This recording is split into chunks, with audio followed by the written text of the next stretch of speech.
Donc chez les plantes à fleurs, un processus de reproduction s'accomplit par la production de graines qui sont logées dans un fruit. Graines et fruits sont donc issus d'un processus en deux temps, un processus de pollinisation et un processus de fécondation. Alors la fleur est un organe qui est optimisé par la reproduction et qui est constitué de 4 pièces florales différentes qui sont insérées sur un petit organe qu'on appelle un réceptacle.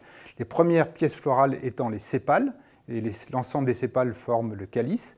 La deuxième série de pièces florales s'appelle les pétales, et ils forment ensemble la corolle.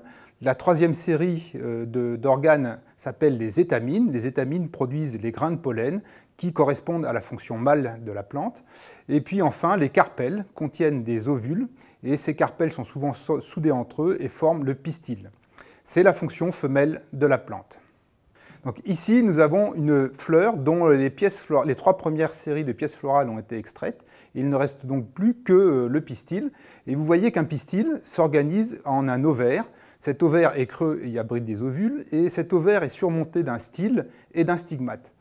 Le stigmate a une fonction importante parce que c'est lui qui va recevoir les grains de pollen. Un grain de pollen qui arrive sur un stigmate, s'il y a compatibilité, va germer et va donner un tube pollinique qui va descendre lentement dans le style pour pénétrer à l'intérieur de l'ovaire et délivrer une spermatie au niveau de l'ovule. Cette spermatie va assurer la fécondation et ça va déclencher la production d'une graine et d'un fruit. Chez la grande majorité des angiospermes ou des plantes à fleurs, les fleurs sont hermaphrodites, c'est-à-dire qu'elles ont à la fois des étamines et des ovaires, et donc il y a une possibilité pour des grains de pollen de la propre fleur de se déposer sur le stigmate, voire des grains de pollen produits par une autre fleur de la même plante de se déposer sur le stigmate. On parle ici d'un processus d'autofécondation ou d'autopollinisation, alors que si le grain de pollen arrive à partir d'une autre plante, on parle d'allopollinisation.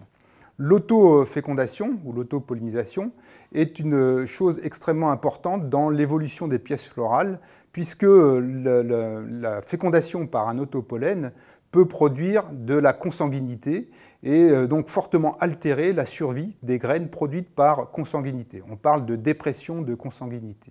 Donc la dépression de consanguinité est un des moteurs majeurs de l'évolution des processus de fécondation chez les plantes. La fécondation est un processus en deux temps. Il faut d'abord qu'il y ait un processus de pollinisation, c'est-à-dire le voyage du grain de pollen à partir d'une étamine sur le stigmate, et puis ensuite il faut qu'il germe et qu'il délivre sa spermatie, et c'est la fécondation à proprement parler.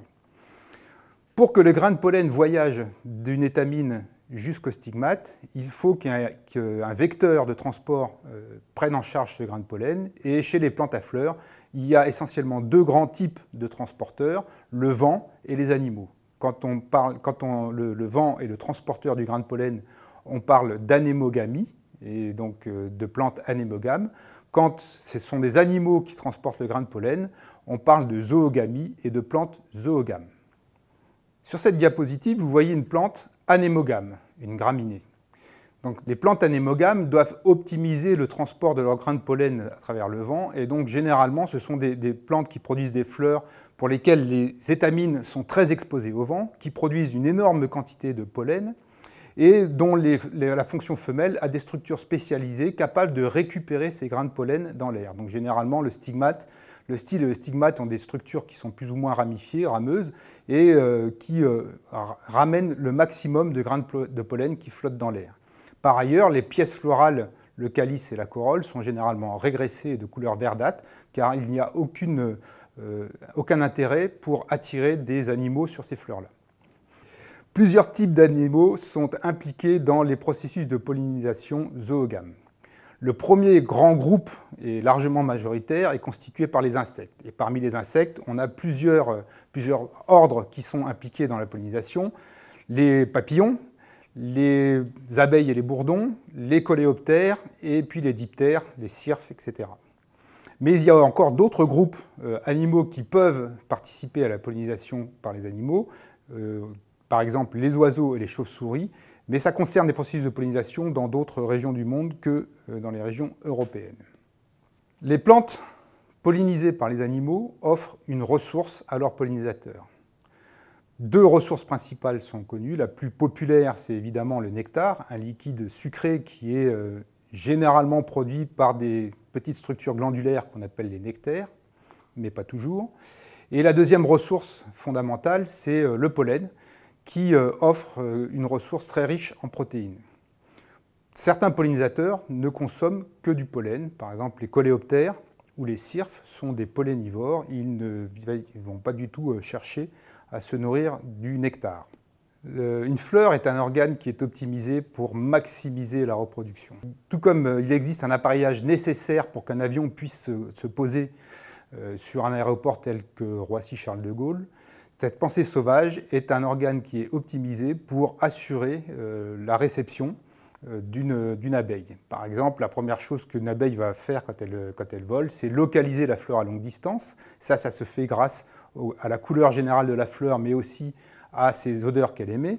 Et puis, quand elle se pose, elle va être guidée par des guides visuels. Ici, vous voyez des patterns de rayures et de couleurs qui vont indiquer à l'abeille où se trouve la source de nectar. Elle va donc s'y diriger et sur son chemin, elle va s'enduire le corps des grains de pollen produites par les étamines que vous ne voyez pas ici et qui sont cachées, mais qui sont présentes à l'intérieur du tube. Et éventuellement, elle va aussi déposer des grains de pollen qu'elle avait sur son corps sur le stigmate et assurer ainsi la fécondation. La relation entre une plante à fleurs et les espèces qui la pollinisent peut être plus ou moins exclusive. Certaines plantes sont pollinisées et visitées par de très nombreuses espèces animales. Ici, vous avez un cirsium avec plusieurs espèces d'insectes qui viennent récolter du pollen. Mais certaines espèces ont des relations totalement exclusives avec un seul pollinisateur.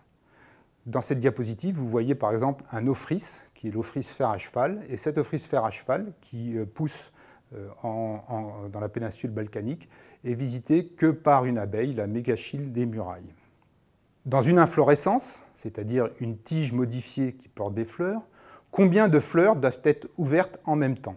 Ça, c'est typiquement une problématique évolutive auquel toutes les plantes à fleurs sont confrontées. Si on ouvre beaucoup de fleurs, on va être très attractif pour les pollinisateurs, mais par contre, les pollinisateurs qui vont visiter ces fleurs vont avoir tendance à visiter toutes les fleurs de la même inflorescence et donc faire beaucoup d'autopollinisation. Si on ouvre peu de fleurs, on est peu attractif. Et donc vous voyez bien que le nombre de fleurs ouvertes sur une inflorescence en même temps est totalement optimisé par le gain d'attractivité et le besoin de minimiser les autopollinisations.